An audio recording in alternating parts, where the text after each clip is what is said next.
everyone. James Labrie from Dream Theater, and you're listening to or watching the podcast Talking into Infinity with JT and Brian. Enjoy this. These guys are extremely informative. I love their dialogue. I love their interpretation of the songs, who and what we are, what we were going after. They're very accurate in their interpretations and descriptions, and I just think this is a great show, and these guys are doing a stand-up stellar job. So once again, enjoy Talking into Infinity with JT and Brian.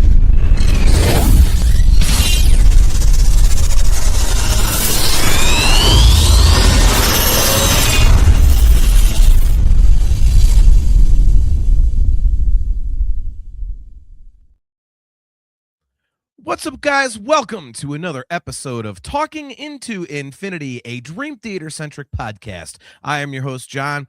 We are live on Facebook, YouTube, talkingintoinfinity.com, the cmsnetwork.com, and the Rumble page of the CMS Network. We are live at those locations every other Thursday at 7:30 p.m. Eastern Time. If you are watching on YouTube and have not done so already, please remember to click the like button, click the subscribe button, and also click the notification bell so that you are notified every time we go live. Without further ado, let me bring on my esteemed co-host. He's getting in the holiday spirit 2 weeks early here. He is, of course, the mighty Brian Hendrickson. What are you doing over there with your microphone? I'm getting it ready. The stand is all jacked up. It either goes like this. Sounds like a personal problem, I know. Yes. Maybe you should be asking Santa for a new mic stand this year. Yeah. Huh? Have yourself. I just realized my Dream Theater Christmas picture still has Mr. Mike Mancini in it. So yeah, I was going to mention that, but I'm going to Photoshop that for next week, and we'll put Portnoy back in. That's going to be horrible looking. That's awesome. Yeah, so real quick on the schedule, I know I said in the intros, I always do that we're every other Thursday. The schedule is going to be a little wonky coming up here. Obviously, we have the show tonight, but our next show is next Friday on December 19th, same time, 7:30 p.m. Eastern Time, but it is the big annual fan hangout episode. So we've got a number of awesome co-hosts coming on with us. That is a completely free-form show. We talk about anything you guys want to talk about. If you would like to jump on camera with us, you are more than welcome to. You can email us at talkingintoinfinity@gmail.com, and we can get you in there. I believe we've got 6 or 7 co-hosts lined up. The next show after that, due to all of the holiday crap going on, we will be back on Thursday, January 8th at our regular time, and we will then be back on our every 2-week schedule from there. So a little programming note there.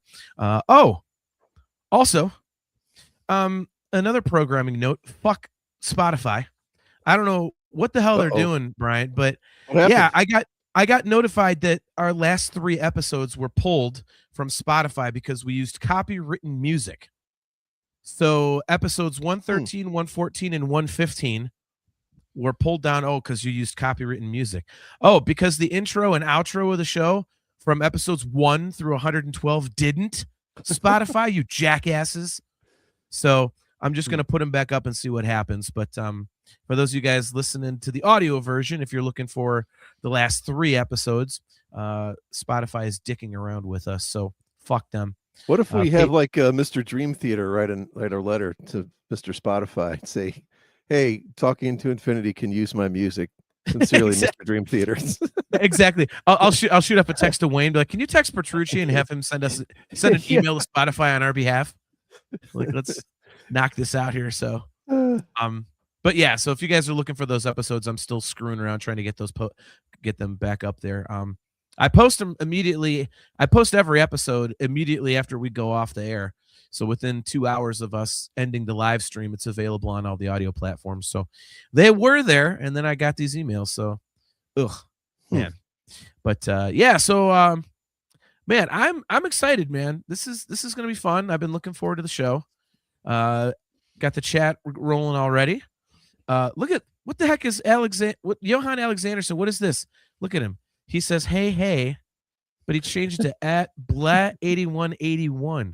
All right. Changed So that's his our name, good buddy Johan, who will be on the fan hangout with us next week. We got our good buddy Doug McCauley. It's High Live Chat Peeps. He will also be a co-host. Rocket Man's checking in. Good to see him, man. He says, why is it that every year Dream Theater releases an album? Barely any of the bands I listen to release an album the same year. LOL, always a year before or a year after. I actually have one tonight, Rocket Man, that was released on the exact same day Dream Theater was released, and I did not remember that until I went through my list. So Oh, really? that was cool. Interesting. Aaron Taft checking in. It says, hey guys, good to see you, Aaron. Aaron will be on with us next week as well. So that's cool. Kale McLeish is in here. Good to see you, Kale. So yeah, the fan hangout, man. I'm looking forward to that. It's always a good time. We got some really good friends lined up to jump on with us. And yeah, that's just always like a really, really fun show, man. The gorilla farts go down like razor blades, but you know, it just you know, it just wouldn't be the fan hangout without gorilla farts. You know what I mean? True. I blame you for introducing me to that Now, concept. how many have you done during an episode? More than 2? No, I only do the 2 because I get the mini bottles because it's whiskey, rum, and Jägermeister. Is it rum? Well, he's supposed to be 151, but are you? I'm sorry, whiskey, vodka, and Jägermeister. And I can't get I can't get little bottles of 151. Well, so yeah. And I have seen varying recipes, so it's close enough. It is awful. But so you pour all 3 of the little bottles into one and do that twice. So you're saying? Yeah. So it's basically It's I actually think it makes closer to 3, but whatever it is, it's not good. And dude, I'm telling you, like, I can't even hide it. I mean, I've said that on the show before, but like any of you guys that are new to the fan hangout next week, just watch my face when I drink it, and you will know that it is absolutely awful. I mean, it is like puke-worthy awful. We're gonna have to do a GoFundMe for your stomach lining, man, to get you a new one. Like, you I'm realize you don't have to do 2. Like, just do 1. That's, I mean, well, you don't have to do any, to be honest, but it's there. Why not? You know, do it for all the fine people that are watching and enjoy watching me, you know, in pain. And oh, Tim Morgan says his wife had you at Jägermeister. Nice. Nice. It's funny. He's like he always tells me to text him when we have a podcast. So I just texted him and then he jumps on 5 minutes later.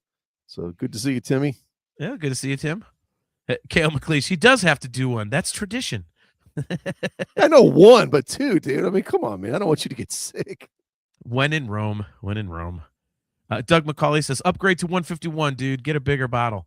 I could, but then what the hell am I going to do with a bottle of 151 just sitting there? You're going to need a bigger bottle.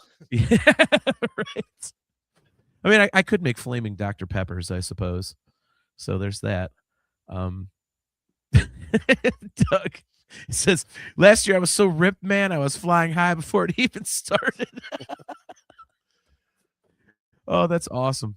That show really is a lot of fun, man. I'm glad we came up with that concept all those years ago. Was it last year that Luke was playing his tunes, or was that the year before? That was last year. Yeah, he busted out the cello, man. All right, he needs to play something. He's got to play something live again. Yeah, I agree. Maybe he'll jump on if he's hearing this. So we'll do that. So, all right. So let's get to tonight's topic. We've done all the housekeeping bullshit. So yeah, we are on year 2011. And I'm sure, as usual, I would not be, remiss if I asked you, number one, was it difficult for you to come up with albums because you never look at the proper list? And number two, do you have a list of movies that came out in 2011 as you usually do? Okay, so I used your way of doing it this time. I used the I used the Google the Wikipedia machine.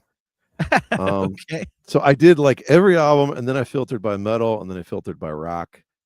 And yeah, it was tough. I mean, there's stuff in there now that I go, oh, well, I ended up liking this band or this artist later. And I've kind of done that before where I sort of go backwards and cheat a little, but I didn't want to do that this time. Right. Yeah. I do that. Well, yeah, I mean, it's not cheating. It's like, hey, man, knowing what we know now, like, hey, this, like, would you, if you knew that was out there, yeah, you'd go buy it, right?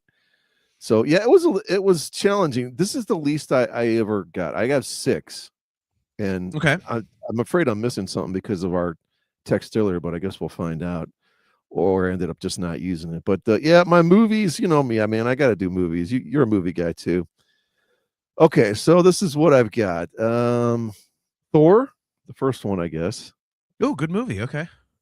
You like the original? Okay. I do. Uh, the first of the new first of the new Planet of the Apes. I thought that was great, which is Oh, that's Rise a of the great Planet of one. the Yeah, Apes. yeah.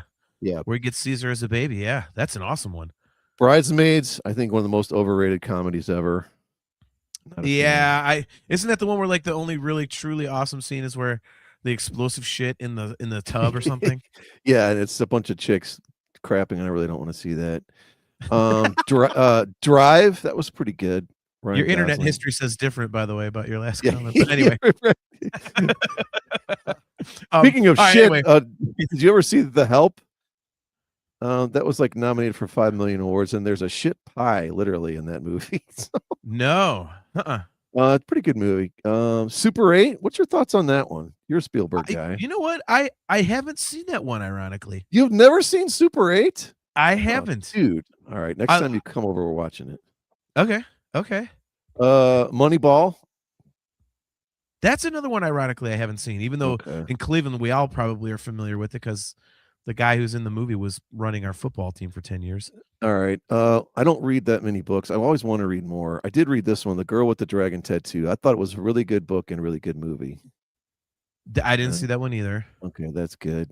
Captain America, I guess is this the Winter Soldier? Oh, that would have been Winter Soldier, I think. Yeah. Oh, hell yeah. Or no, the first Avenger, it says. Okay, if that's the one, dude, that is my all-time favorite Marvel movie. That movie is flawless. Is that the second Captain America or the first one? No, that's the first one. It's like set in World War II. Okay. Yeah, so those are kind of the main one. X-Men First Class. X-Men got real bad at the end there. Yeah. In my Green Lantern, that was sorry, go ahead. No, God's I say the best thing about the Green Lantern movie was how Ryan Reynolds made fun of it in the post-credit scene of Deadpool 2. So that was fabulous. Tim Morgan. Doug McCauley says explosive shit in the tub. Brian's search history. Oh God. Excuse me. Tim Morgan says you better talk about The Thing. Oh, was that when they did the sequel? Tim is like the biggest fan of the movie The Thing and Jaws that I've ever seen in my life. He like tracked down like all these books about The Thing and like these video games that I don't even know if you can play them on certain systems or whatever. He's completely nuts about the original. I actually thought that sequel they did was really good. I don't know if that was 2011 too, but isn't that a remake? Telling me. No, what they did was not technically a remake, I don't think. But, really? I thought it was a remake. Okay. Yeah, not 100% sure on that. It was a good movie though, but yeah, so that's where we were. I mean, it wasn't like I wouldn't say it was an amazing year for movies, but well, the Stephen King adaptation, the made-for-TV 2-part movie A Bag of Bones came out that year, which was really good. I like that one. I did like that. You forgot the masterpiece, Hobo with a Shotgun. That was awesome. It was so good, man. That was so good. God, I did not see that, but now I want to. I think you've talked about that movie before. Yes, it is great. So, yeah, I'm not really seeing anything else besides what you listed that I'd be like, oh, hey, I forgot this one. Harry Potter, part 2 of the Deathly Hallows. Oh, okay. Okay, well, there's one. Yeah, I love Harry Potter. Was that the final one then? Yeah, it would have been the 8th movie because they split the 7th book into 2 parts. Okay. All right. Well, all right. So we've gotten through the movie. So now let's get to the records. So I did not go. I had my list today, and it's so busy at work. I forgot to put them in, release order. And I'm having a hard time determining which is my favorite. Really? So I will just go down my list. I'm going to start with one that I think is like I can't say, this is going to sound weird. So this might even be an honorable mention, but I have 9. So let's make this an honorable mention because I'm not quite sold on it. But it's a record by a quote unquote super group. Okay. And I absolutely love 2 of the members. But this band never quite did it for me, but I do like some of the tunes. I'm talking about Chickenfoot with Chickenfoot 3. I don't know, man. I just that band never. I really wanted to love it, but I think Satriani's stuff works better in a solo environment. So I mean, there's some good stuff on here. The Last Temptation, Up Next is pretty cool. Bigfoot. I have this on here because, man, anything with Sammy Hagar, I'm going to like some of it. I just love his voice so much. It's always just spoken to me, man. And anybody who's watched the show for any length of time knows that I'm a huge Van Halen guy, and that I slightly prefer the Sammy stuff. And I think the first Chickenfoot record was really good. I did like that one. The third one, I kind of felt like got into a little bit of okay. But yeah. Do you have any thoughts on Chickenfoot before we get to my first one, my first actual one? No, I know the first 2, and I think I maybe heard the song Bigfoot, but yeah, as far as 3, it wasn't even on my radar. Okay. So, yeah, it's like I said, the first one, it really has, that's the one that's got like all the really cool songs. My Kind of Girl's my favorite Chickenfoot song. That one rocks. That's just a great driving, just heavy rock tune. So, so speaking of heavy, this first one on my list that is beyond a kind of honorable mention. This is a little bit on the heavier side for about half the record, and heavy is a word you would never ever use when you think about this band. Aiken, by the way, it says any other answer than Opeth Heritage is incorrect.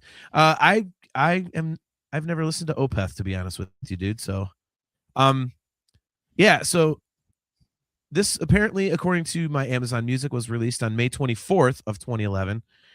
This is Eclipse by Journey. So this record is, there's a couple like drop tunings in here.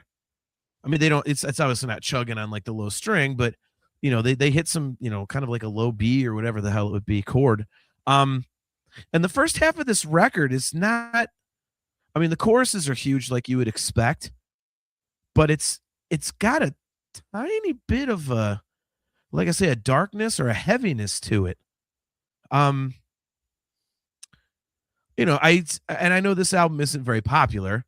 Kale says it. He says, "Oh wow, you're really scraping there, John." Kale, I don't know. Like I'm not like a huge Journey fan. I like the hits and I like a couple of the deep cuts, but I, for some reason, I kind of like this record. At least the first half I think is cool because it is a teeny bit different. City of Hope is really cool. I actually was turned on to this record from that Don't Stop Believing documentary they did about how they got Arno Pineda in the band. Yeah.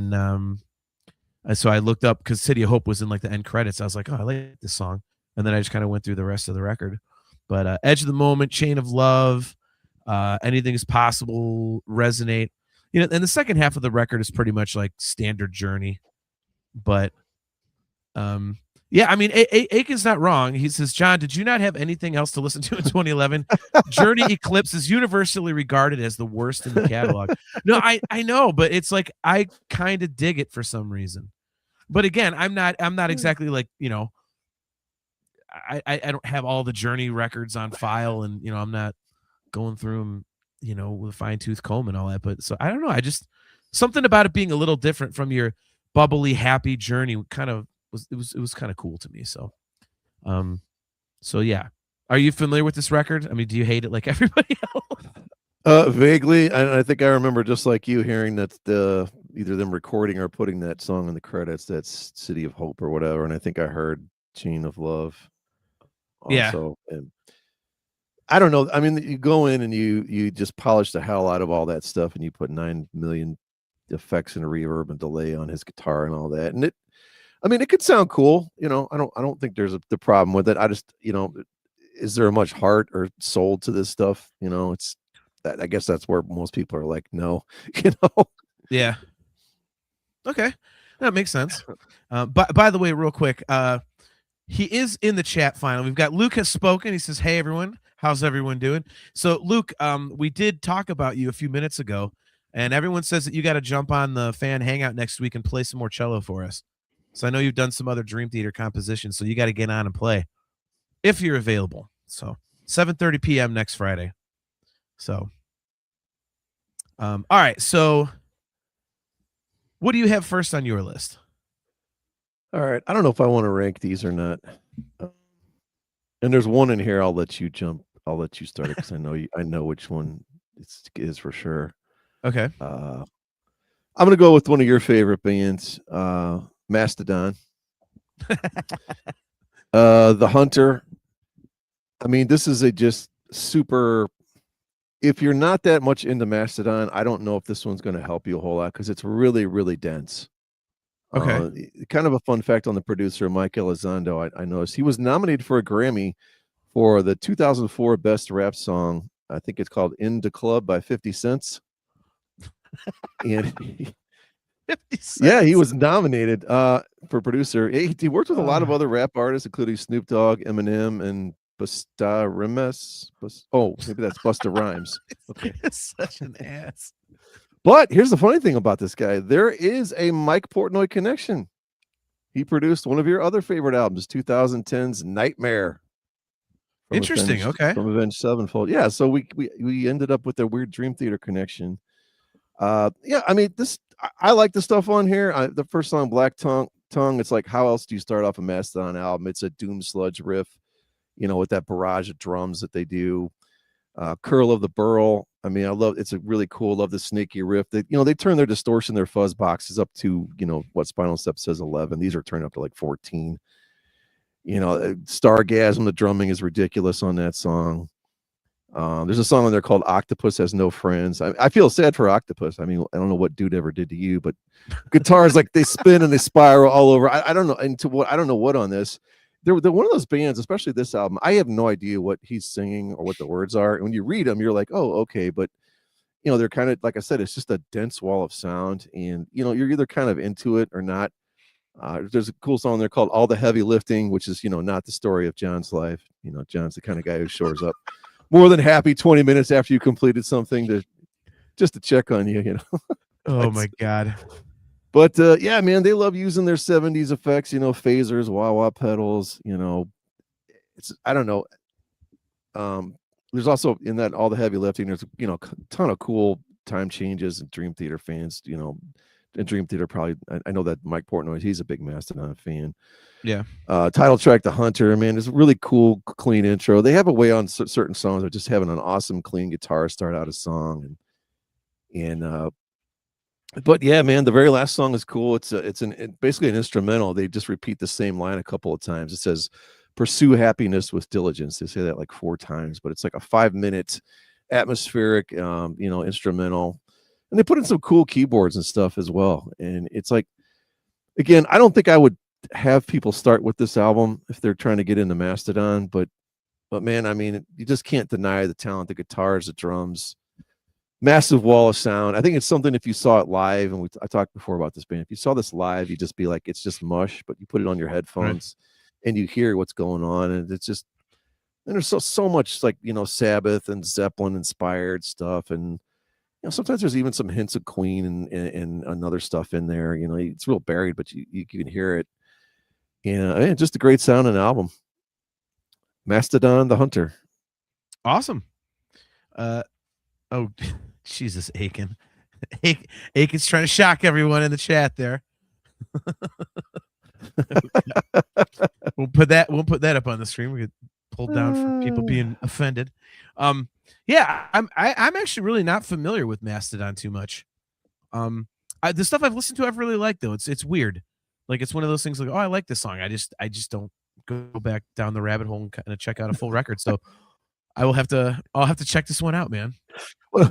Why did someone say, has anyone ever been to one of my freak offs? I don't know what that Well, the whole rap thing came up, and there you go. So, all right. Nice. So I will skip one, and I will let you talk about it because I know it's on your list, and so you know the record better than I do. So we'll have you do that one next. Um, so I am going with a record by one Sebastian Bach. I am going with 2011's "Kicking and Screaming." Um, I've talked about the Sebastian Bach solo catalog on previous episodes here and there, and I really think a couple of these records are, Angel Down is fantastic, I think, and I really like Kicking and Screaming too. It's weird. I think for people that haven't checked out the Sebastian Bach solo catalog, um, I think it's different from what you might expect, at least earlier in his career. I mean, I'm not really a big fan of that recent one. Um, Also, it's got terrible album art. I don't know what the hell that is, but um, yeah, it's heavier than I think people would expect. It's almost like, in a way, it kind of sounds like, you know, I would guess. Are you serious, Doug? Al- Always finish on the Bach, never on Debussy. What the hell? But, for anybody who's familiar for anyone who's familiar with the band Fight, Rob Halford's band, uh, when he was out of Judas Priest for a few years, the riffs kind of almost sound like they could come off of one of those two records. In the earlier part of Sebastian Bach's solo career, there's some really heavy stuff, and it's just, I love it. It's heavy. He's screaming his head off. I mean, if you're a fan of his voice, especially the heavier side of it, those the Angel Down and, like I say, this one, Kicking and Screaming, um, are really really cool. The only thing I would say about this one, though, I think this record's a little top heavy. The first half is pretty good, and then I think after that it kind of loses me a little bit. There's like a couple good songs on the back half. Dirty Power, um, Lost in the Light, I kind of like. But yeah, I mean the front half, Kicking and Screaming, My Own Worst Enemy, Tunnel Vision, Dance on Your Grave. Yeah, it's just good, heavy, like almost, I don't know, hardcore-ish music with Sebastian Bach screaming over it. I mean, the lyrics can get cheesy here and there, of course. I mean, it's Sebastian, but other than that, I mean, it's really, really good. So, I mean, they're really good records to just kind of jam to. It's stuff that you don't really have to think too much. It's one of those. It's one of those type of listening experiences where, with Dream Theater, you're listening to all the different nuances, and oh, this is going on over there, and that's going on over there. With this, it's just kind of like put it in and headbang and just kind of jam to it, So, yeah, I really like this one. Yeah, I know Aiken's a fan. I was wondering if he would chime in here. He says all but the most current Sebastian album have been great. Yeah, this most recent one I'm not a fan of. He said, John, I believe the album art of the new one was more terrible art by his dad, like Slave to the Grind. I see. I didn't mind the Slave to the Grind album cover, but this one, there's that painting of Sebastian. It's like, what is that? And the title's even kind of dumb. Child Within the Man. Yeah. It's just not great. I mean, do you think, like, I don't know. I know vocal wise it's not the same, but I think he gets lumped into Vince Neil because the guy just acts like such a douche all the time. Like, and it just Yeah. makes me like, yeah, I love Skid Row and I'll go back and listen, but it's like, okay, there's new Bach out there, or there's some other Bach albums that are really cool. Like, I kind of want to check them out, but then the guy annoys me because he's a douche. So it's like, I don't know. I think it turns a lot of people off. No, I think it definitely does. And it's like that turns people off, at least from talking to some buddies of mine. But also the people that aren't really familiar only kind of think of Skid Row, and they'll think like, I Remember You and 18 in Life, and so people that like his voice but want something heavier, they're like, yeah, I'm not gonna, I'm not going to check it out on one, but it's like, no, you really should. I mean, if you're into heavier stuff and his voice, like you'll much prefer his solo stuff to, the Skid Row catalog. So, have you ever listened to any of his solo stuff very much? I heard I think I've heard some off the first and a couple off of the last one, but I don't think I've heard a single song on this one you're talking about. So, okay, yeah, it's cool, man. I would have to say I prefer Angel Down, but this one is right up there. So, definitely a good record. So, all right. So next on your list, why don't you talk about the one which we both have, but I know that you definitely probably had this one first. If it's is this your favorite record of 2011 outside of Dream Theater? I don't know now that I look at it. I'm guessing you're talking about Symphony X Iconoclast. That is correct. Yeah, man. I mean, something weird I found out about this is that they later released a double CD of this and added 3 songs, which I had no idea about until you go into Spotify.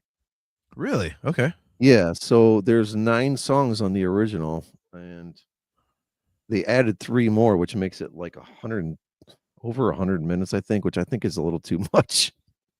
Okay. Or whatever it was. Yeah, it was a lot of minutes. Yeah, I mean, we just got done talking about what Paradise Lost. Yeah. I mean, about a month ago. I don't know where you're. Aiken's talking about. Okay. Sorry, I lost my train of thought there. But yeah, I don't know what your thoughts are when you compare these 2 albums. Maybe you lean more towards the one before this. I think it's maybe a little bit heavier. Maybe not quite. So. Yeah, not quite as classically influenced. I don't know that I love the production as much. Maybe it's a little muddier. I don't want to say muddy, but I don't know if it's quite as clean as the last one. But we also did an episode recently about talking about great album openers. Man, it's going to be tough to leave this one off with the title track Iconoclast. Yeah. Oh my God. I mean, first of all, you start out with the piano, then you go into metal guitar, followed by the arpeggiated glissando on the piano where he goes and then does one of those, and it's just like, I love that kind of crap, man. Dude, it's been like 6 years we've been doing the show, and that's the first time you've ever used the term glissando. Yeah. And you're the music one, so wow, all right. Yeah, well, I don't even know if it's so much of glissando. It's more of an arpeggio thing, but I think he does do it's like almost like a sweep on the piano after he does it. But anyway, right. And then you start off the second song, End of Innocence. I want to say we talked about this when we were talking about Desert Island albums or something before, but oh no, actually I was probably on Discuss Metal Shows. Yeah, well, we did our whole Symphony X thing, but End of Innocence, man, one of those rare songs where the synth drives the song, rather than the guitar. Yeah. And me being a keyboard player, I always live for that kind of stuff. And it's great the way they do it, because there's a great back and forth with the guitar and the keyboard there, and then you get those big huge strings later on in that whole sequence of riffs. Dehumanize is cool. Bastards of the Machine, I think, was the one that they were going to play. It was either that or Dehumanize they were going to play at the show we went to, so we missed out on one of those. I can't remember which one it was. The show we wanted to go to. Yeah, we wish we were at. Yeah, which I don't actually think are the best songs on the album, but they're still decent. Heretic, that's got the freaky like Moog bass synth sound. Again, to kick off the song. Sometimes when I hear this band, I don't know how Romeo's hand just doesn't fall off with those ridiculous picking he does on the chunky. It's not just like singular picking, but it's like picking out those chords and those riffs and the back and forth and all that. Yeah. Like it's just nonstop, man. I don't know how. I mean, we know Petrucci's a guitar god, but I don't know that if I've ever heard someone just pick like the chunkiness of those metal chords the way he does back and forth just nonstop. It's kind of ridiculous. Yeah. No, I agree. I agree with that. Yeah, I mean, Russell Allen sounds great on this. Prometheus, I'm Alive. I love that song. Yep. And then we end with When All Is Lost. I mean, Russell Allen singing over. He could sing the phone book. It's kind of up there with Paradise. From the last album. It's just an awesome piano, haunting kind of thing, man. It's got that Exorcist riff in there we've talked about before, but I don't care. It still sounds great, Right. I mean, I don't know, man. The guy, he can just, when he sings over that kind of stuff, and then you get the guitar going in later, it's just rock and metal, gold to me. And it's hard to find stuff that sounds better than that. It just, yeah, it's a great album. And sadly, they've only done one album since, and we're going on now over 10 years. So I think So You would have. I mean, aren't they working on a new record? I thought I saw. Like, didn't they say yeah, that they're going yeah, to? I guess. I mean, well, he did the 2 solo albums, so that took up some time. And Russell Allen always kind of, well, he does the TSOs, but that doesn't really have anything to do with recording. Yeah, and But I he know guests on. wasn't he doing Adrenaline Mob? Wasn't it? Yeah, but that was I think before the last album, and then that faded out. He was. Did he even sing on the second one? Yeah, he did. But they got Yeah. Portnoy wasn't on the second one. That's what it was. Yeah. Or somebody wasn't. But yeah, man. I mean, Iconoclast. I guess I rank it just a tad behind Paradise Lost. Not too far behind, but I think maybe there's overall, a better collection of songs on Paradise Lost. But the high points on Iconoclast, especially the opening track and the ending track, is good, if not better than anything on Paradise Lost in my book. Yeah, I obviously I don't know them. I don't know them nearly as well as you do, but yeah, I agree with you on Michael Romeo. And the thing, Johan actually, or Johan Alexanderson, or should I say, Blah 8181. He agrees. He says Romeo's one of those guys with ridiculous efficient technique. His hands are barely moving. Yeah, I kind of feel like he's underrated. Because I think when people are talking about like prog guitarists and stuff like that, in this genre, I mean, we all know the guy, but it's for some reason, whatever it is, like I just don't, and maybe it's the people I talk to, but a lot of people that I talk to don't mention him, which is interesting to me because he's fabulous. But yeah, this is a really, really good record. I'm with you. I think I prefer Paradise Lost, but this definitely has a couple bangers. As you mentioned, I think the standout is obviously, the opening / title track, Iconoclast. Dehumanized is awesome, like you said. Yeah, I'm quite new to Symphony X, but this is a really, really good album. And I think you nailed it with the production. I think it's a little better on Paradise Lost, but to me, compared to what their production had been, I still think it's great because their early production to me was just not really good. So, not a fan. So, my next one, this is actually a record that in this band's catalog, I think it gets overlooked, and you might say for good reason, but I've always thought this was like kind of like a sneakily interesting record with some strong stuff on there, and this album never gets talked about. Like, I mean, they do one song off of it live, about half the time. But this one was released on November 1st, 2011. And Kale just mentioned it in the chat. It is Megadeth's 13 record. I'm sure Aiken will crucify me for that. I just, I mean, don't get me wrong. The crap songs are crap, but there's a lot of kick-ass riffs on here.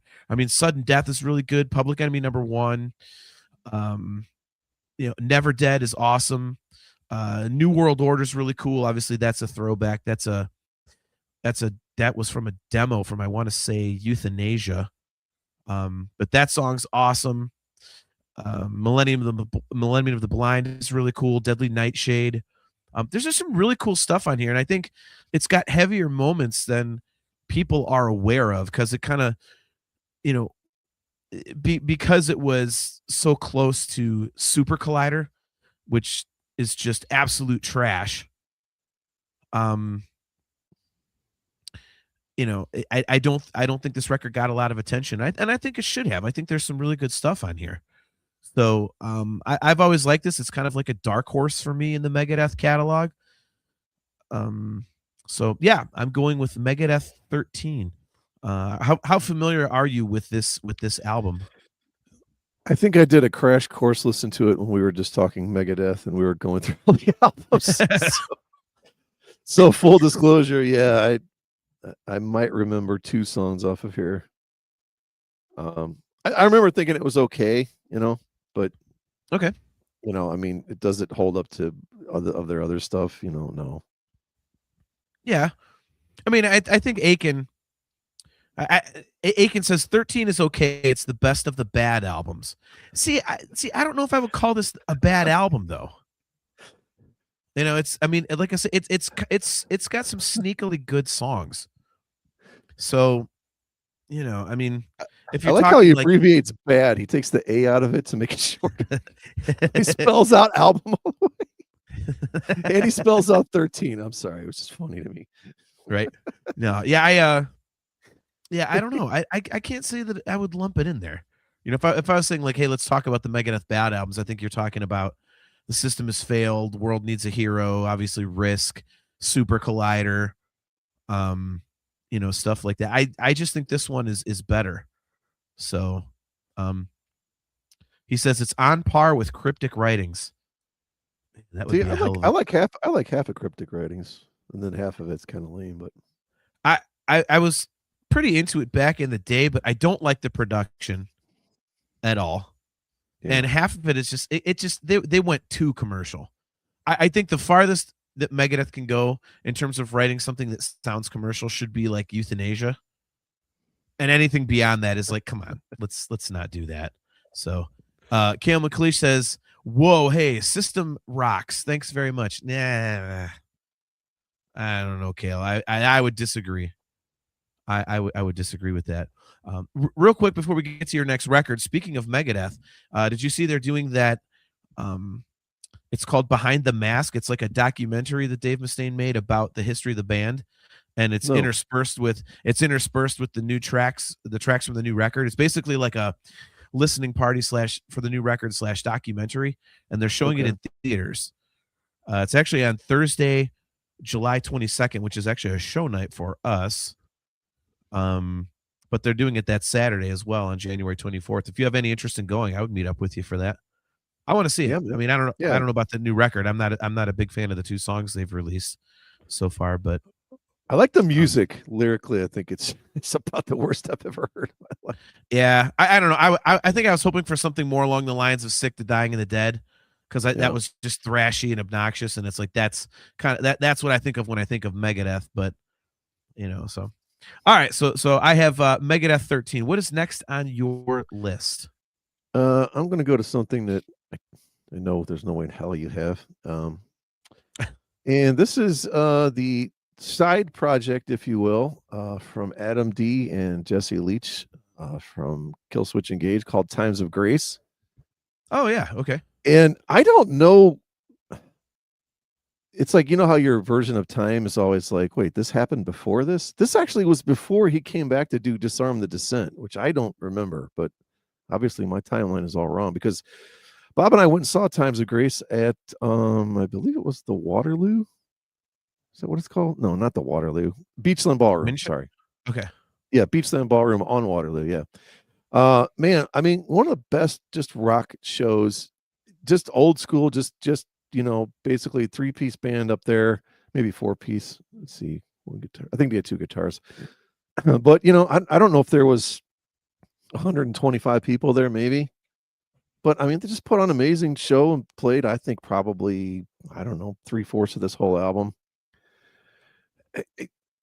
If you're not into Killswitch and you think a lot of the stuff sounds the same, you're probably going to think that that's what this is too. If you go to the first song right off the bat, you're like, where does Killswitch end and Times of Grace begin?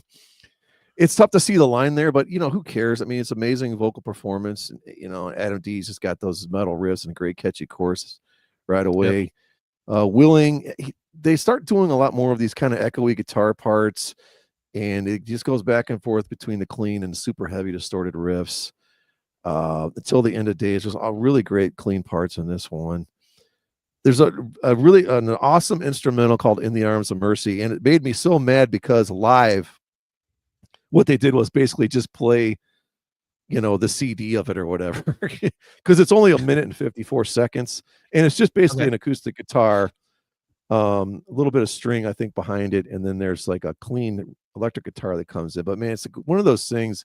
I guarantee if I played it for you, you'd be like, "Oh my god, this is amazing." There's just something about the melody and the note choices just makes the hair on the back of your neck stand up when this clean electric part comes in. It's just the super smallest little, literally 1 minute 54 seconds.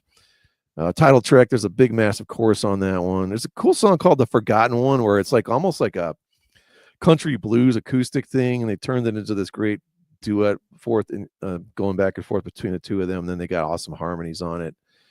Hope Remains, this really cool pedaling riff again. Jesse sings at the top of his lungs, but it's still clean.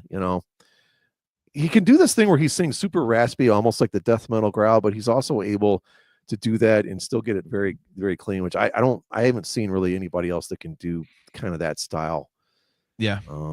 But yeah, man, I mean, it's one of those albums where it's like, you want to, it's like we've talked before, like, do you feel like you want to drive off a cliff on this, because it's depressing, or do you want to, like, go knock everything off of your bucket list and jump off of a cliff, and diving in Hawaii or something, you know what I mean? Like, it's inspirational and sad and beautiful all at the same time. I don't know. There's just a way that these guys weave these melodies together.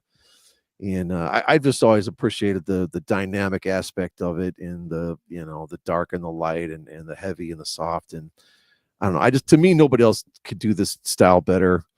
It's a really cool song called End of Eternity, which I don't know if that's possible, because if it's eternity, is there an end, right?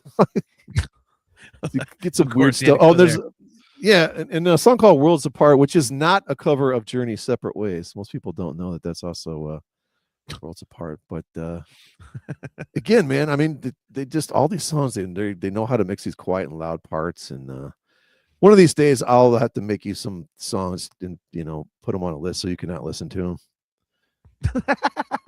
Nice. Yes, please do. So I can not listen to it. Yes. Yeah, so that's the First Times of Grace. They did do one other album, and I don't know if they'll ever do a third one. The second one I thought was cool too. But if you like Kill Switch, if you like clean and screaming vocals mixed together, go check it out. Times of Grace, Hymn of a Broken Man, 2011. Awesome. Yeah, I'm not familiar, so unfortunately I won't be able to comment on that one. But yeah, I'll have to check it out, man. All right, so this next one, I'm wondering if you have this on your list. I have to assume that you might. So maybe this is kind of like an overlapping one. But this is a band who I loved their first two records, and then they kind of, for me, fell off for a few albums, and then got back on track. And now, outside of like maybe one album, it's pretty much when they put something out, it's going to be a banger. This was released on September 23rd of 2011. I know you're really into this band. It is Unto the Locust by Machine Head. So, I guess if I had only one complaint about this record, is that sometimes the intros can get a little lengthy. And yes, I know we're a Dream Theater podcast, but yeah, I think for their style, I think getting to the point a little quicker is I'm just more a fan of them doing that. But be that as it may, you really, outside of Catharsis, you really can't go wrong with a Machine Head record. Starting with, what was one that when they really came back? Was it the Blackening or that? Or the Blackening? Blackening. Was that the one when they really got into that current style of theirs? Yep. Yeah. I mean, I Am Hell, the opener is just awesome. I mean, the whole thing is just a goddamn riff fest, man. I mean, Rob Flynn. First of all, I love his singing voice, because it just sounds like he's,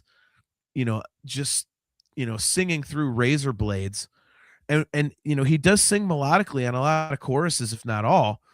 But you might miss that if you're not paying attention, because it sounds so close to his just general screaming voice that, Yep. But I kind of like that. So yeah, this is just an awesome record, man. And there's a lot of thrash parts to it. It does have some of those, like, the slow, just chug breakdowns that they were really known for on the first few records. And I think that's one of my favorite parts of the band, is that when they kind of transitioned into being more of this straight ahead kind of, like, really, just like a heavy thrash band, they still retain some of those really cool original elements of their songwriting on the first couple records. So I think their production is always awesome. It's and that's huge to me, because I think there's a lot of bands that they put records out and they're supposed to be a heavy band, but when you go see them live, it's like getting, punched in the face and kicked in the nuts at the same time, but on record, it doesn't, it doesn't translate well. But Machine Head to me is not one of those bands. It's like Machine Head is, the production is fat, it's heavy, it is in your face, and it matches the music just so unbelievably well. So I'm a big fan of this record. This one and The Blackening I think are excellent. Aiken says, John, Burning Red and Supercharger were both terrible like Catharsis. Yeah, those are after what's the second one? The More Things Change, I want to say. The one with 10-ton hammer on it. Yeah. After that, when they did those two records, I was like, what the hell is that? But then they, like I said, then they kind of came back and reinvented themselves, and now they're just kicking ass, except for Catharsis. So, I know you're a big Machine Head guy. So what are your thoughts on this record? Yeah, it's on my list. I think there's an argument to be made. This is the crowning achievement of this band. Some people call this, or go so far to call this prog almost. I don't think it gets more technical and impressive in terms of heavy music from a songwriting and a musicianship perspective. The time and effort that goes into these solos, to these riffs, to all of these harmonies, you don't just magically just come up with that. That's a painstaking process, and you can tell all that, like you said, the production is great, all the details are there. I Am Hell, it's an evil classical choir to start things off, right? I mean, for a metal album, yeah, go ahead, sign me up, right? I mean, exactly. Awesome. The second song, Be Still and Know, man, I love that killer hammer-on riff, and the marching drum parts, and then you got the guitar harmony. I think the title track, Locust, for all it's called Locust for all intents and purposes. Is there a more criminally underrated metal anthem than this song? I mean, it's great use of dynamics, the time signature changes, the pinched harmonic accents, again, a huge chorus with that spiraling riff, man. It's so damn good. Like Darkness Within, you got clean guitars for almost 2 minutes. I see what you're saying. Some of the intros may be a little long, and you're like, oh, is Rob mellowed out? Nope, here it's not. It's coming. It's like I put in my notes, super underrated as a vocalist for what he does when he switches up his voice too. Yeah. And there's a great line in that song. That great line in that song. He says, "We build cathedrals to our pain and establish monuments to attain." And it's like, it's such a perfect lyric anyway. But Pearls Before the Swine is a great chugging riff once again. I think what's interesting is the very last song on this album, Who We Are, right? I hear tons of super old school Maiden in this one. I think almost heavier versions of Peace of Mind, some of the stuff that's going on. At one point, there's like a preschool kids choir, right? Why not? Right. But it's like, this is sort of an announcement of like, look, we went through all these changes, and and I grew musically, and this is who we are. This is what I am. That's what he says, and this is the culmination, man. That this album and this song. And that's why when we talk about that Catharsis album, I'm like, because we had, what was it, Blood and Diamonds? Was that the name of the one? Like, great freaking album. And the very last album was great. And then somehow he put out that turd Catharsis between there. Yeah. I don't know what happened on that one, but anyway, man, I mean, yeah, this is just a great album. I think we've talked before. I still think this band is probably underrated for what they are. And I don't know, some people I know are very turned off by some of the stuff I think probably Rob says and does at times or whatever, but it's hard to take anything away from him as a musician, as a guitar player, as a singer. Underrated as a guitar player too, for sure. Oh yeah, 100%. Aiken had commented, I put up on the screen that he thinks that they've always been criminally underrated musically, and I would agree with that. I mean, especially the several years that it was Rob Flynn and Phil Demmel. I mean, god damn, that is like a metal guitar player pairing from hell, dude. Those guys could riff and like nobody's business, man. Oof. And I think it shows on the records they did together.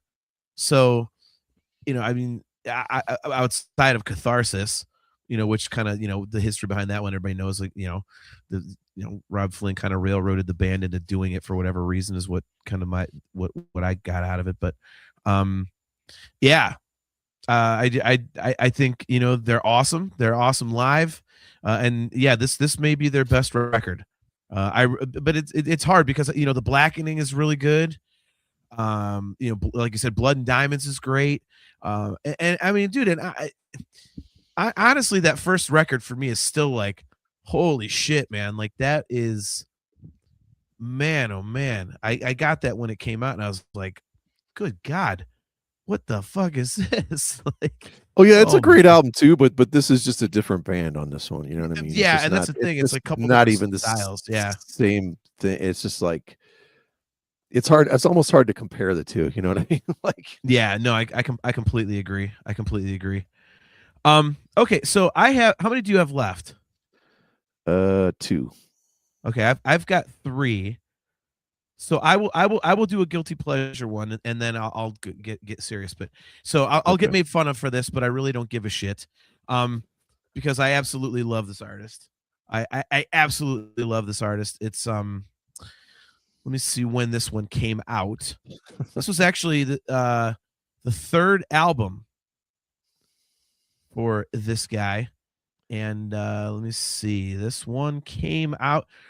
It is, man, this was a while ago. November 21st of 2011. This album actually features the song my wife and I had our first dance to at our wedding.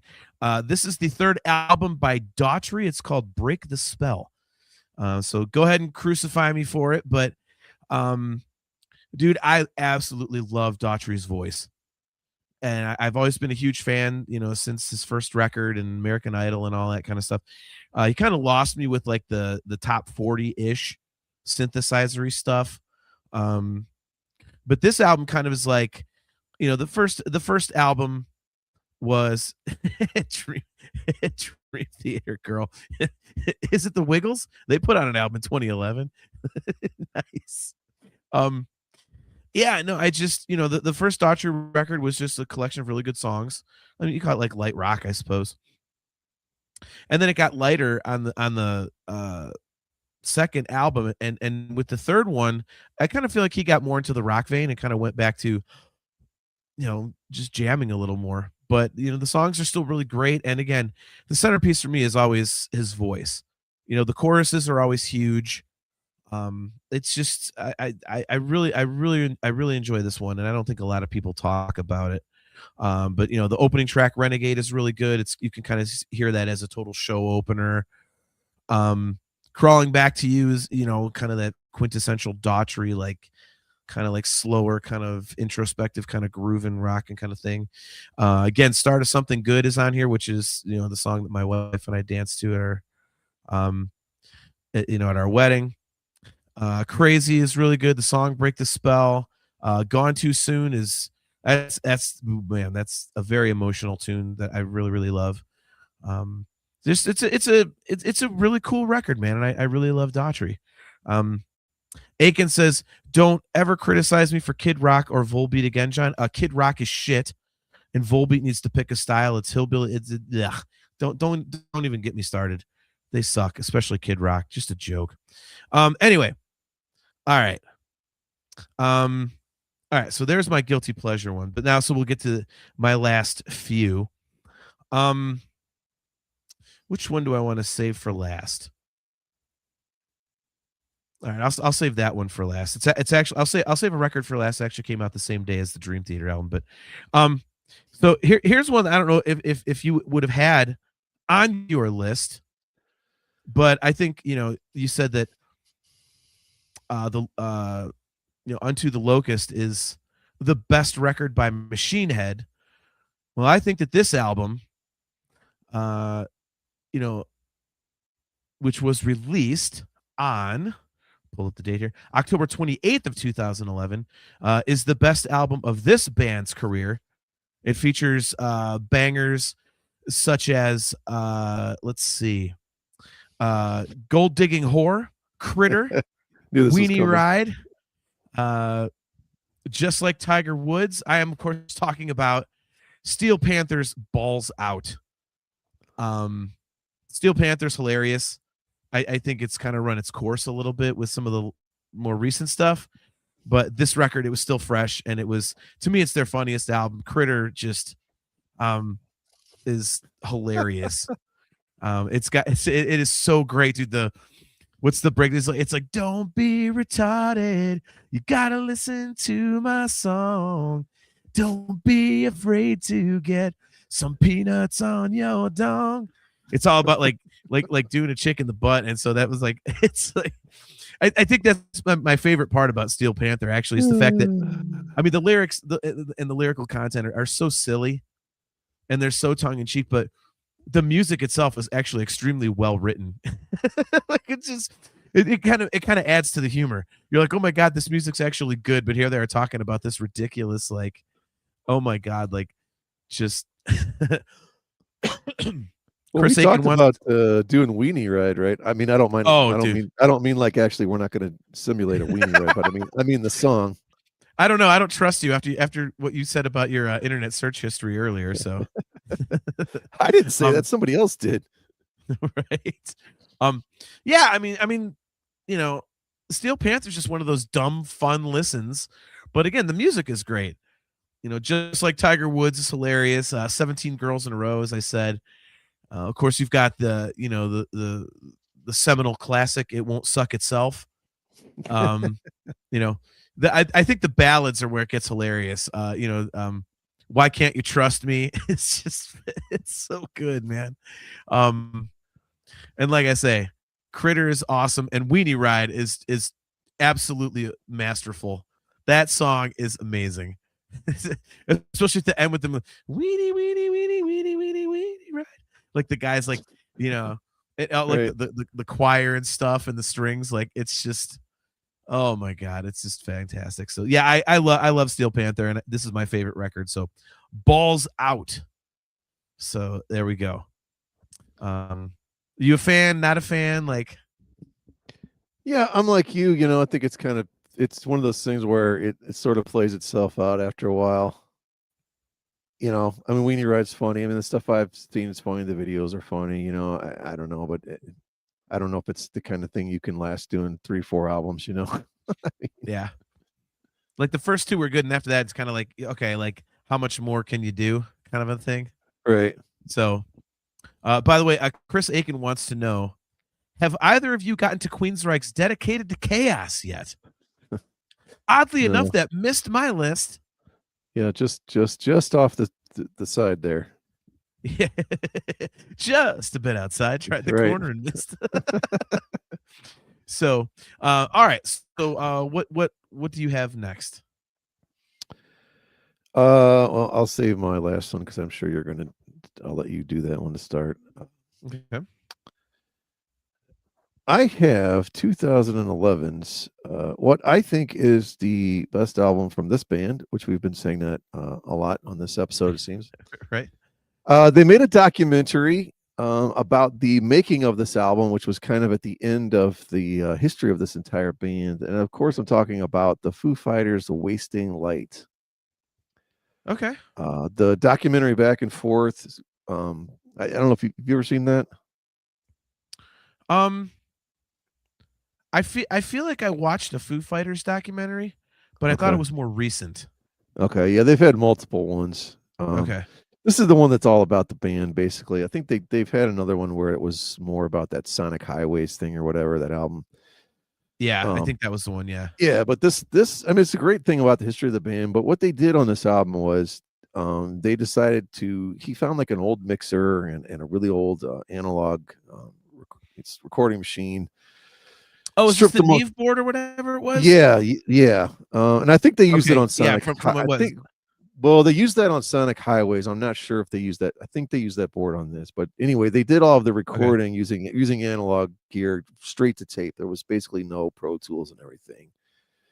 And it's just like, you can hate Dave for just being Dave in general. Like, he's too over the top. He's too this, he's that. But the guy's just a massive gearhead, and he's just like, he knows his shit. You know, he knows all this old stuff. He knows all the techniques, and just watching him go through this process of, like, you know, first of all, getting all this gear together, then kind of making the studio in his house, I think, and they recorded everything there. It's just a super cool, fun thing to see, you know, this album, you know, kind of going from the beginning to the end. And man, I just think it's just a banger of an album. And we talk about Wolfgang all the time and his influences. He always says the Foo Fighters. This album to me has Wolfgang written all over it, where just all these different things that they do on this album. It's stuff that I'm not saying he ripped it off, but he's just inspired by it, Mm-hmm. And there's tons of like Tom Petty moments on this. Cheap Trick, the very first song. I mean, this, you get these jangly, dissonant guitars that you always get from Foo Fighters, and then Taylor Hawk is just furious on that snare. Yeah. Dear Rosemary. I mean, that sounds like a Tom Petty, Joe Jackson went in and recorded it. I mean, the harmonies are awesome. The one everyone always laughs about, if you saw the video, White Limo is the one with the video of Lemmy riding around. It's just like it's just a dumb 3-minute song with the riff that goes nowhere, but it's one of those, if your parents heard you playing that as a kid or even as an adult, they'd be like, what the hell are you listening to? This is horrible, but it's Right? cool as hell. I mean, Arlandria, I mean, there's super like what nod to like 70s album oriented rock. I mean, it's just great songwriting, a lot of Cheap Trick in there. And anytime you get in the lyric of a song, they go, "You and what army?" I mean, that's good, right? Yeah. I mean, These Days is one of the bigger hits off of there. It's kind of, it's got one of those earworms, Back and Forth. It's more Cheap Trick stuff. I don't know. It's just like there's 11 songs on this album, and there's no skippers. They're all just kind of immediate, like it just feels like all of them could be hits. It's 47 minutes long. It's it's not too long. I don't think there's a single wasted note. I don't know. There's just something about this album. They've never been able to duplicate anything by since this. Maybe it's the warm sounds of the analog, the production, and it's unfiltered. It's just kind of these go for broke performances. But I mean, it's just, to me, almost every song is almost like a power pop, garage rock kind of anthem. I mean, they're just, to me, that's that good. I mean, whenever I have this album on, it's like immediately it's over. And I'm like, what just happened? That's like the sign of a really good album, when you're like, wait, did I even start this album and it's done? I mean, to me, it's just a great album. Okay.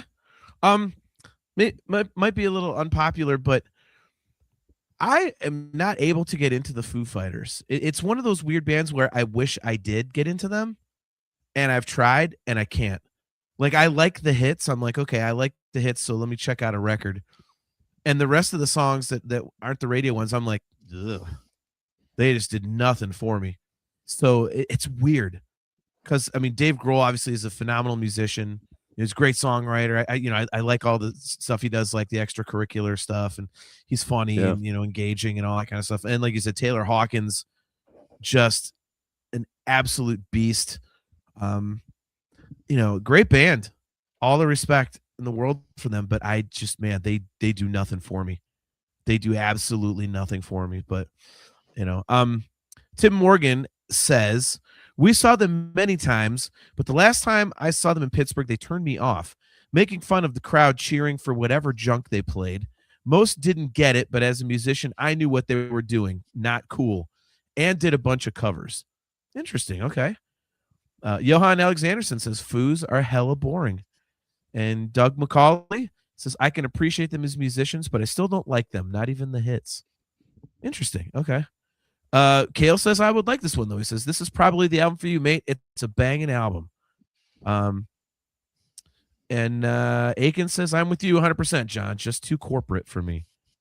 Yeah, and maybe it's just the album I listened to. I can't remember which one it was, but the album tracks were just weird.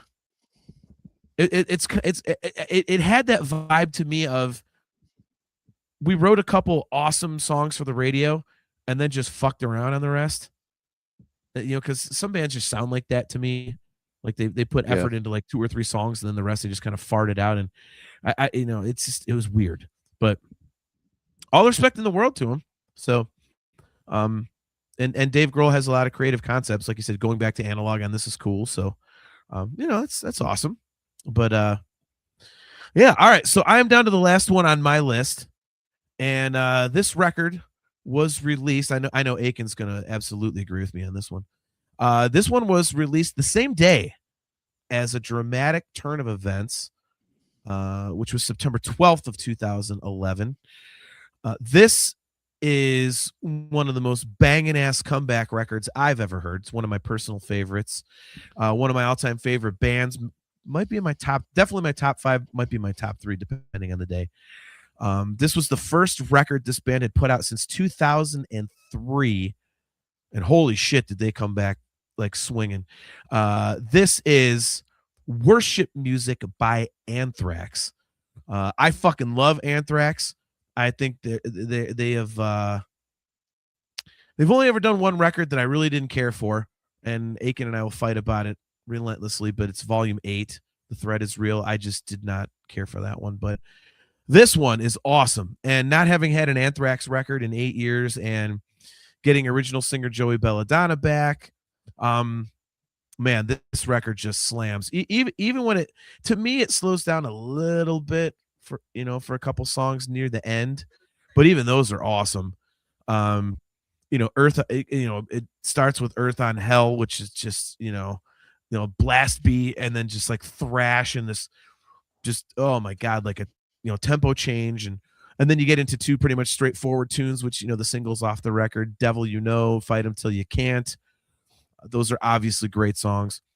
I think the standout song for me, at the very least from the riff, is the 4th song, technically track 5 because there's an instrumental intro, but I'm Alive. That riff is just so heavy,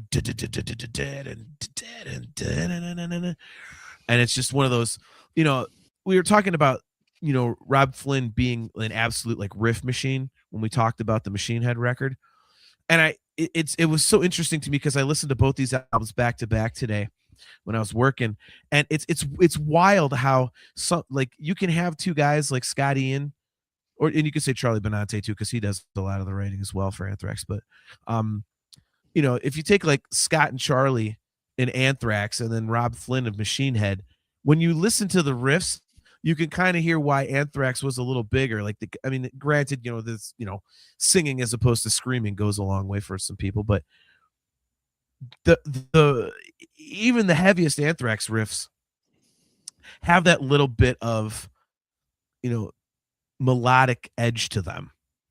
So, they're not just heavy for the sake of being heavy. Like, there's something there you can kind of get into, in terms of melody. And it's just awesome. I love Anthrax for that, dude. I'm such a big Anthrax fan. In the End is great. Obviously, that's the song that they dedicated to Dimebag and Ronnie James Dio. The song Judas Priest is really cool.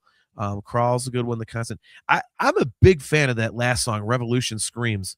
It's got some weird rhythm stuff. Like, oh man, it's obnoxious, but in like the best way.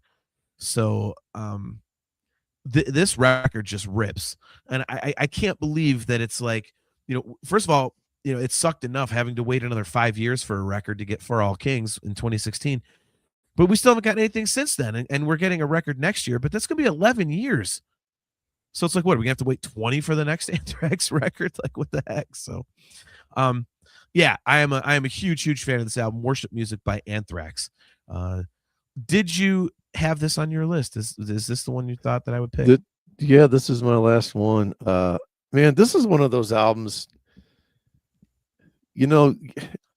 I swore going in, I'm like, this is not going to be good. Like, there's no way. It's been way too long. I doubt Belladonna could sing. I remember when this was coming out, I'm like, the music's changed so much. This dude's a freaking dinosaur. This is not going to work. Yeah. I had so many doubts. Good God, was I wrong, man? Yeah, right. Well, you said they hadn't had an album since 2003. Belladonna hadn't had an album since what? 90, whatever the hell it was. When was this? When was his last album? Or was it even 80? No, it was in the 90s, I want to say, because he played the Pirate Code. Time or whatever, Persistence of Time. Was that the last one with him? Oh, you're talking about the last Anthrax record with him? Yeah, that was 1990. Yeah. I thought you were talking about his like solo stuff. Okay. Yeah, no, but 1990. So he hadn't done an album with them in freaking 21 years. And then it's like, I don't know if I think I told you a story before about how he played a solo show down at Peabody's in the Flats, and like they sold like 12 tickets. Like, I guess in that I forgot the guy's name. It was Mitch. I think we talked about him before. He had that talent agency, and like, I guess they ordered pizza or whatever, and like he wasn't going to pay for it. He was going to try to make Belladonna pay for it because it sold like 12 tickets.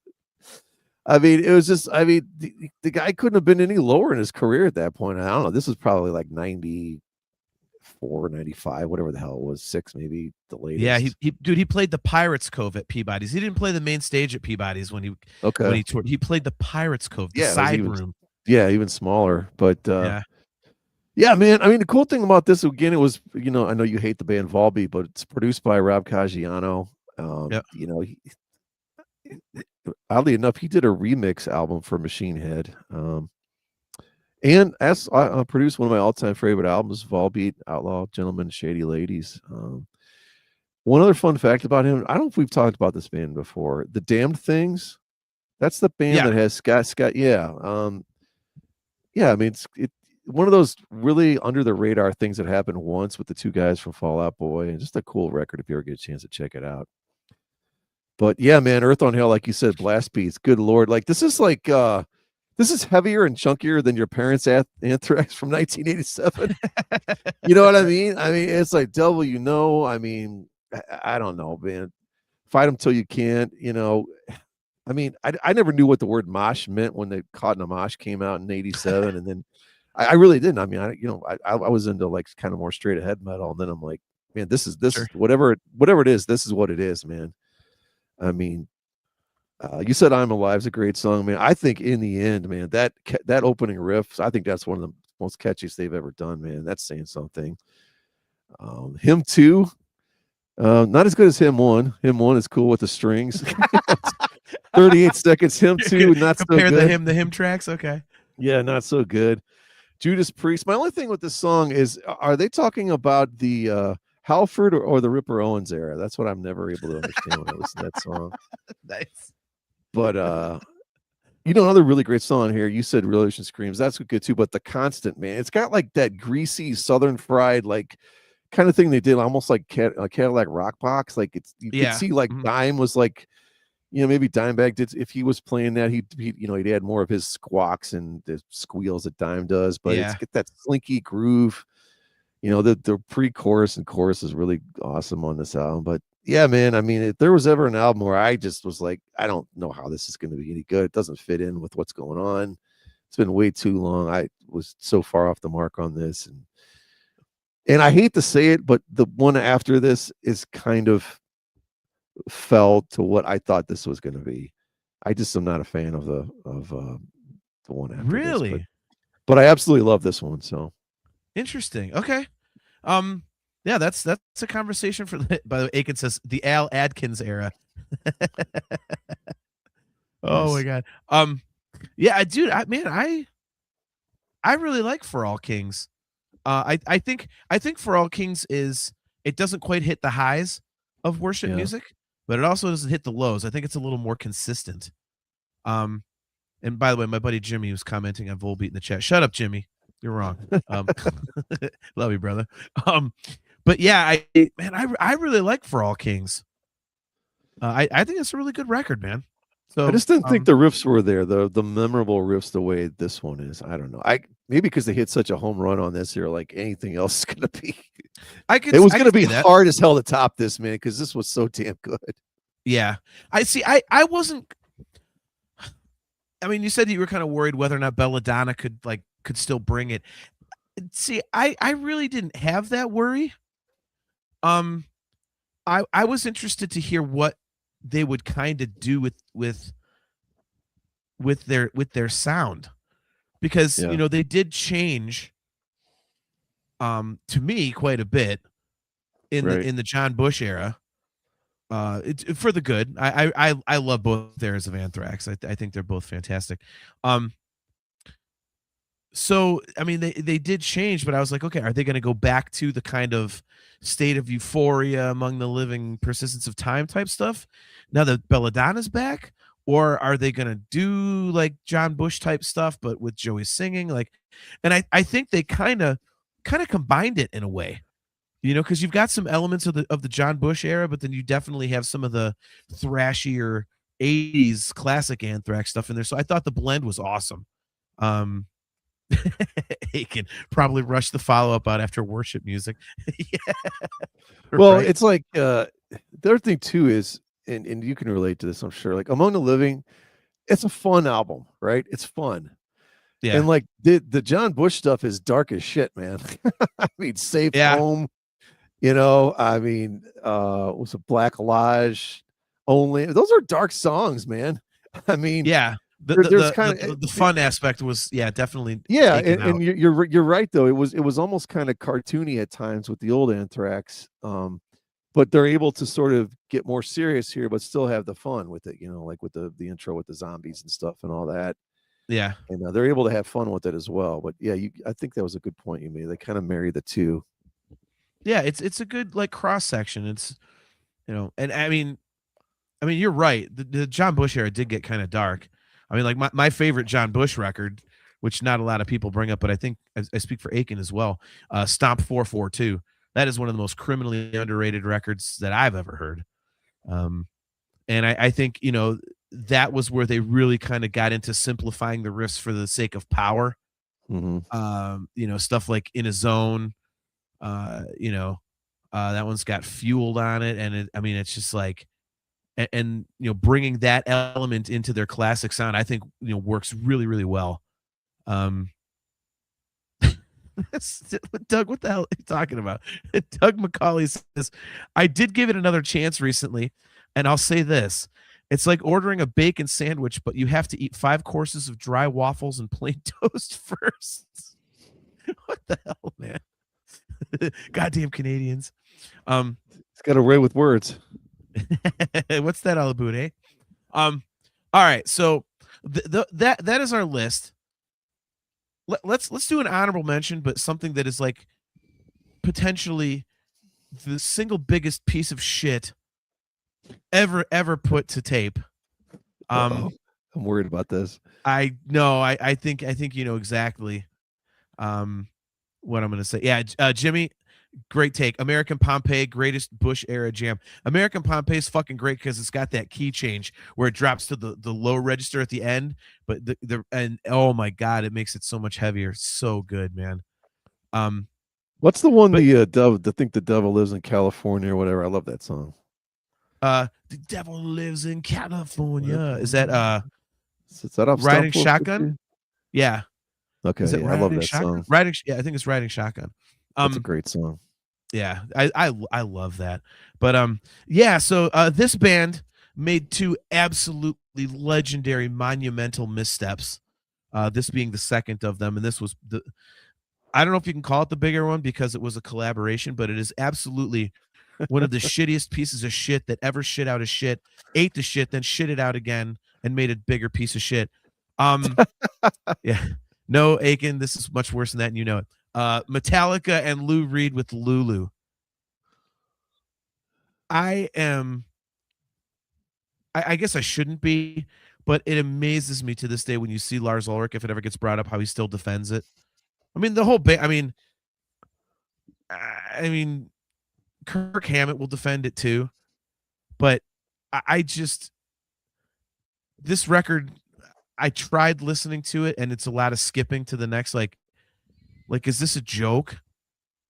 I mean, it is so monumentally putrid. I can't even imagine what in God's name that they were thinking. I don't know. I'm trying to, and I mean, you and Aiken would know, and the chat too. It's hard to think of another band that was big enough to survive releasing this, because if you took like a lesser band and they're like, hey, check this out, it's our new collaboration record, they would absolutely, the band would collapse under the weight of how unbelievably terrible this is. Aiken says there's sorry, go ahead. I was going to say, Aiken says there's worse. Gene Simmons' solo record Asshole is the worst album of all time. I'll have to go back and listen to it, but I have to think there are some moments that might actually be listenable on that. And if there's only one moment that's listenable, Aiken, then it's better than Lulu. I mean, Doug, yes, Doug wins for tonight. He says, I wish U2 was into Lou Reed instead of Metallica. Yes, 1,000,000% yes. Totally agree. Oh my God. I mean, there's no part of that equation just from the beginning where it's like no one wants to hear Lou Reed with Metallica. They just don't. Yeah. I don't care unless he's going to somehow pen like the next Master of Puppets and not sing and not play on it at all. But we don't realize that, and we hear it. We're like, "Oh my god, this is amazing!" Oh well, Lou Reed wrote it. You know what I'm saying? It's just like I don't know. How many Metallica fans do you know, or can you imagine, are like, oh, I love Lou Reed. I love the Velvet Underground. I mean, that's just not it. It doesn't exist. I've always hated the Velvet Underground. I mean, Lou Reed as an artist himself, whatever, a couple of hits, fine. But I mean, the idea that like he's gonna make, and that's why you know why Metallica could get away with it, because they didn't fucking care. They didn't take it seriously. You know, they knew they were going to get crucified, but they didn't give a fuck. They're Metallica. You know, they legit didn't care. Well, and that's I think that, that's exactly my point, is that, if somebody else besides Metallica put this record out, like let's say Anthrax or something, like we just talked about, or even like a Megadeth or something, like it would be unforgivable. Like, regardless of the reason, regardless of the motivation, it's so unbelievably shitty that I think the fan base would revolt. And I cannot believe that Metallica did this. I mean, I don't know. I want to say this was the next release they had after Saint Anger, because Death Magnetic was later, if I remember right. So, they back-to-backed Saint Anger and Lulu. I mean, it's... What does it say on the album cover itself? Does it say Metallica with Lou Reed, or? That's a good question. I don't know if it actually says any. I think it's just that stupid mannequin head with Lulu written in blood. Okay, yeah. So they didn't put their name on it. Yeah. All right, let's see. So, okay, no. So, okay, Lulu was after Death Magnetic. Okay, because Death Magnetic was 2008.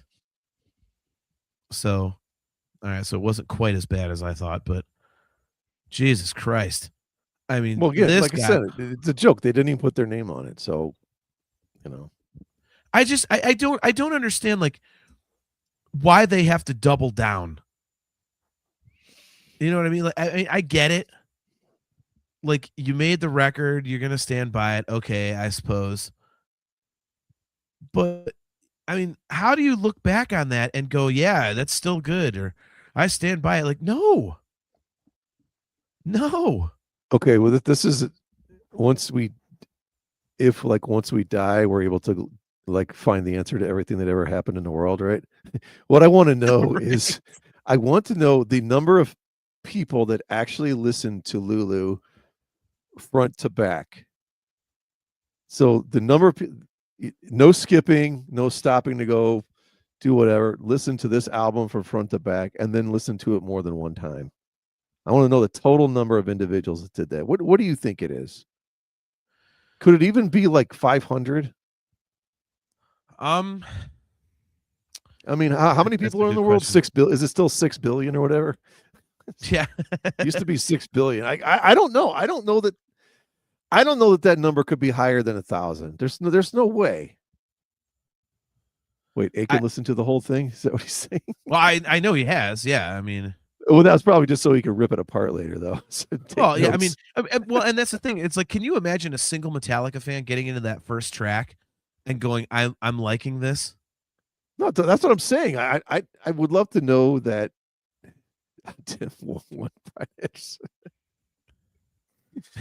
No, definitely not me. Yeah, that was a skipper for me. I was like, holy mother of God. I was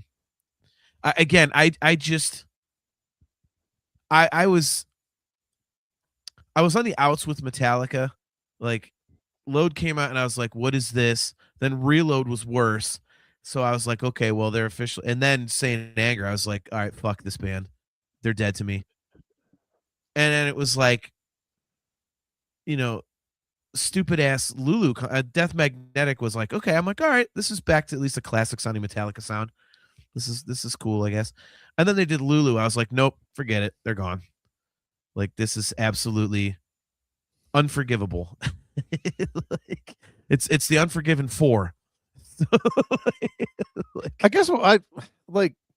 Do you buy remotely that any of those guys were like, oh man, I've always been a big, huge fan of this guy. Like, I don't think I believe that.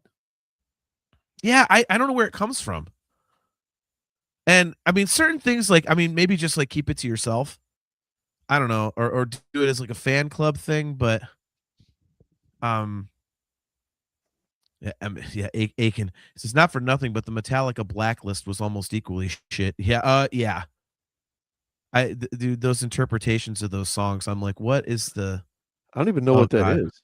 What is that? it's like it's an album where people did a bunch of covers Oh of yeah, Metallica's. okay. Oh, and Yeah. it was so bad. It's like but then again, I'm not a fan of these people. Like, I took this classic song and I put my own spin on it and I made it like a synth industrial fucking. I'm like, shut up. No one cares. Like It's Carrie like, stop Underwood it. does Disposable Heroes. Yeah, it's one of those sorts of things.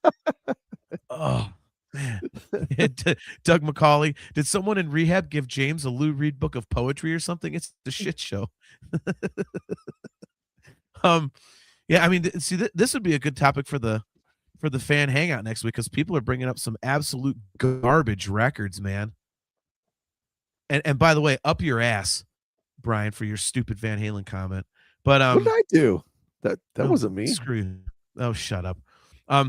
Kale says there's a tribute here in Australia that has their own shirts, the back print of which is Lulu is not a Metallica album, and it wasn't observed for the 40th anniversary either.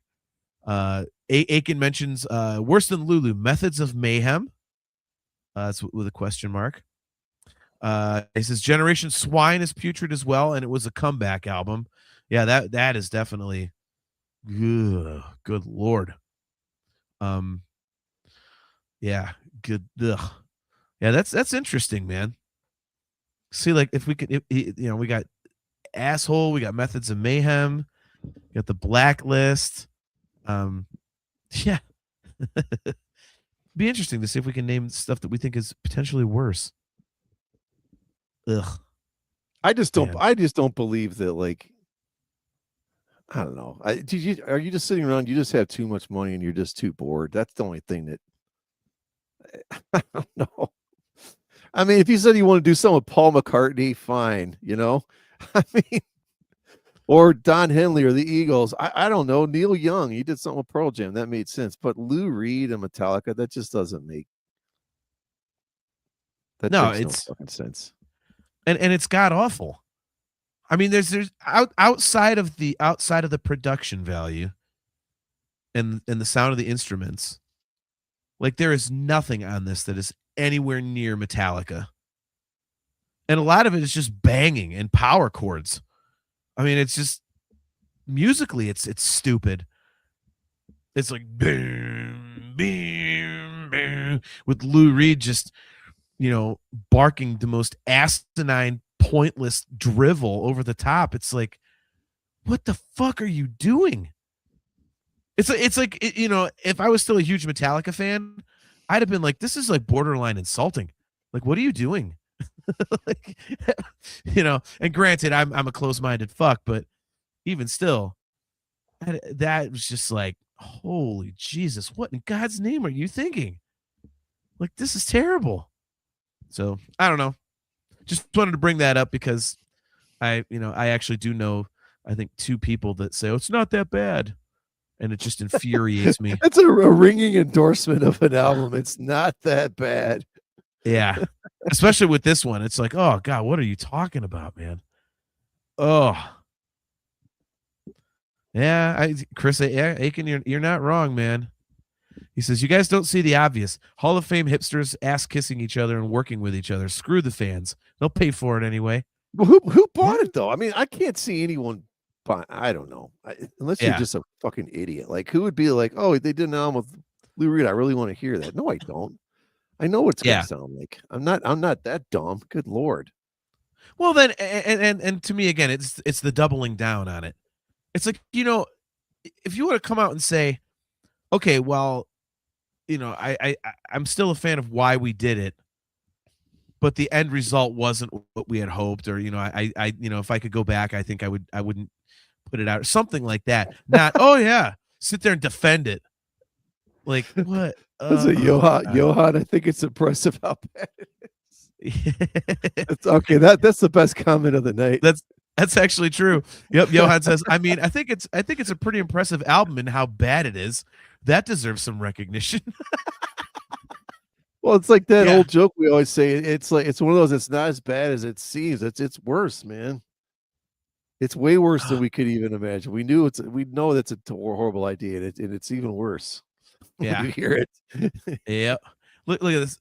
Aiken says that it sold 280,000 copies.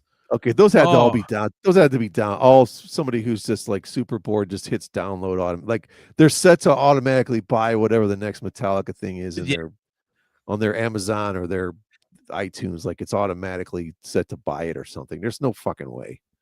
They heard the word Metallica and went purchase. Yeah, there's no way. That's the only thing I could think of, man. Because it's like, especially these days. Because even back then, you would get like previews, before the record came out. Because I remember we were at Member Health. We were still working together. Yeah, and it was like, oh my God, what is this? Like, I can't even believe this. I wonder if like Apple Music blew up even more than like when the people were trying to get the free U2 album off. The people that bought the Metallica. How do I get this out of here? I keep deleting it, clearing my cache, and it's still in there. Like they crashed the Apple Music servers trying to after somebody bought it. Kale, I used the booklet as TP once. Nice. Rocketman 137. That would be painful to wipe. Holy shit, man. Oh, that's awesome. Oh, discuss Metal Joe. If it's Metallica, I'll buy it. All right. Well, he's one of the 280,000 then. Dude, Joe, you can't be serious. You would not pay for fucking Lulu. There's no way. There's no way you paid for Lulu. I don't know. Oh my God. I'm going to question our friendship if you actually paid even a single penny for that. Oh, Jesus. Ugh. All right. Well, all right. That'll do it for another episode here. Yeah. So good topic for next week, I suppose. So yeah, guys, we will actually be back next Friday for the big God damn. I catch so much shit in the chat. I swear to God, man. I love it, man. You guys are the best. That's awesome. But yeah, so we'll be back next Friday, December 19th at 7:30 p.m. Eastern time. And it is, of course, our annual fan hangout episode. So that is just a free form flowing discussion about any damn fool thing that comes up. So we are going to have a bunch of co-hosts jumping on camera with us to kind of help us run the show and stuff like that. So far, we've got Aaron Taft, we've got our buddy Sean Faust, Chastity Crawley will be jumping on, Cale McLeish, Johan Alexanderson is coming on, Doug McCauley, Robert Husted will be jumping on as well. So yeah, got a whole bunch of our good friends to jump on camera with us and kind of just bullshit music all night long. And we'll see. We'll see how long it goes. I don't think we can top last year's marathon, but we'll see. So gorilla farts will be had, other beverages will be imbibed in, and it'll a good time will be had by all as we celebrate the holidays, talking into infinity style. So before we jump out of here, anything more from you, Brian? No, man, I'm looking forward to the show next week, and hard to believe that's going to be our last show of 2025. Where the hell did 2025 go, man? I know. That is, that's crazy, man. That's crazy.